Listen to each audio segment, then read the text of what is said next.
With important information for both parents and teens on just how deadly eating disorders can be. 19-year-old Melissa Arvin lost her lengthy battle with bulimia last May. During her struggle, Melissa kept a journal, writing not only about her pain and suffering, but also her hopes and dreams. One of them, to make a movie that would change lives. We're going to talk to Melissa's mother in a moment, who's now made her daughter's dream come true with a deeply personal documentary. I was sitting on the couch, and she went through the fridge looking for something to eat, and I knew that there was nothing there because I made sure of it. I thought she went to bed, and then I hear something, and I look outside in the bitter, freezing cold. She's going through the garbage out on the curb, looking for something to eat. And I went outside, and I yelled her name. Just the way she looked back at me, it was so empty. Vacant. It was a deer in headlights, but it doesn't even explain it. What was I thinking? I was thinking my daughter was dead. That's not supposed to happen. I couldn't believe it. I didn't know what to think. I was in shock. I always believed that she really would be somebody who could recover, even though looking back I realized the odds were stacked against her because of the level of her illness, but I never lost hope. And I still believe that she could have beaten it. Someday I'll love someone. I'll travel wherever I want. I'll make my family proud. I'll make a movie that will change lives.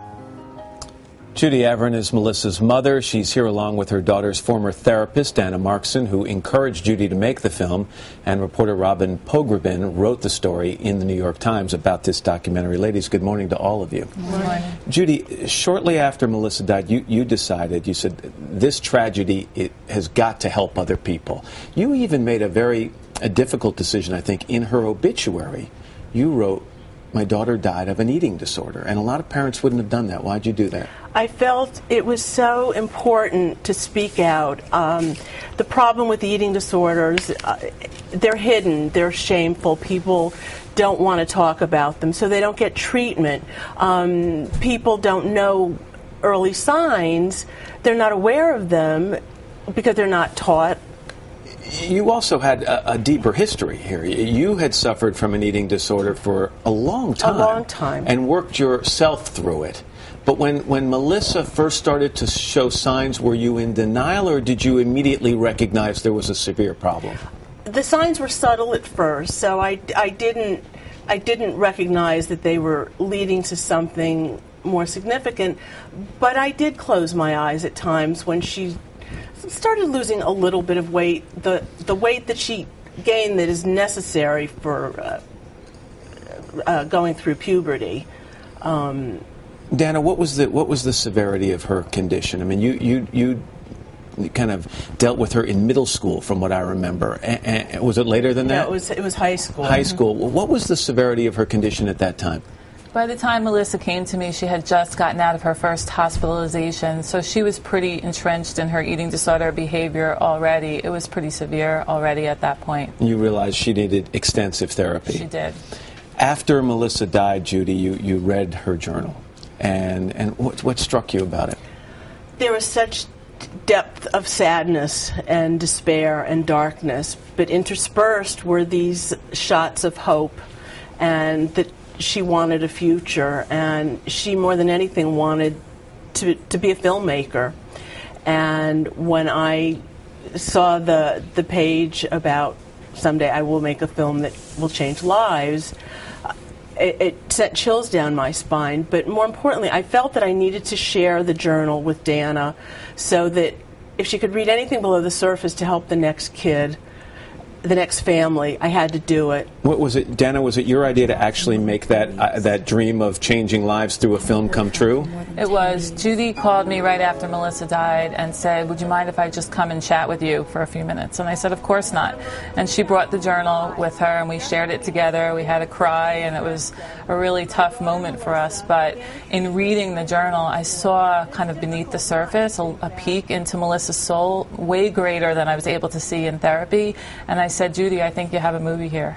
Robin, as a reporter, I mean, you know, we all want something good to come out of stories like this. And I think you have a daughter who's 11.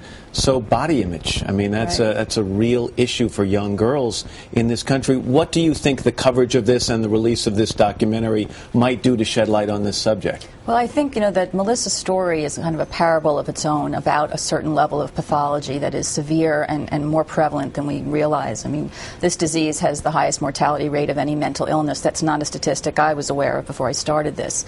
But I also think that there probably, I would argue, isn't a woman in America who doesn't, on some level, wrestle with issues of food and body self-image.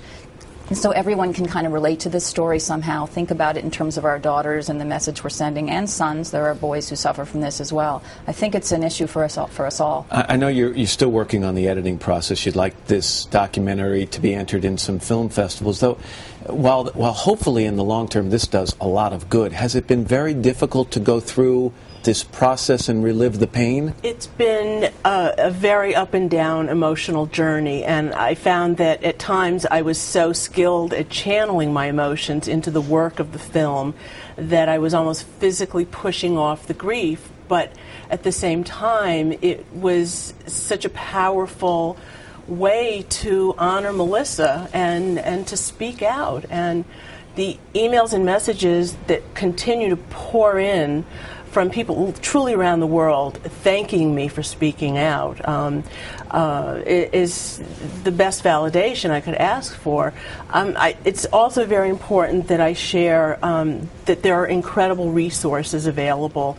The National Eating Disorders Association, which I've become very involved in, is an extraordinary organization, and they're providing tons of resources. We'll put some of those resources on our website as well. Right. Make sure people and there's get also to an 800 helpline number that people can call. Like, it strikes me like this is a mother who could have been hiding under the covers, and we would have forgiven her for that. Instead, she's on Monday going to Washington to lobby Congress. Yeah, no, we wish you luck with that, and our condolences to you also on your loss. Thank you. Thanks very much for being here, ladies. We appreciate it.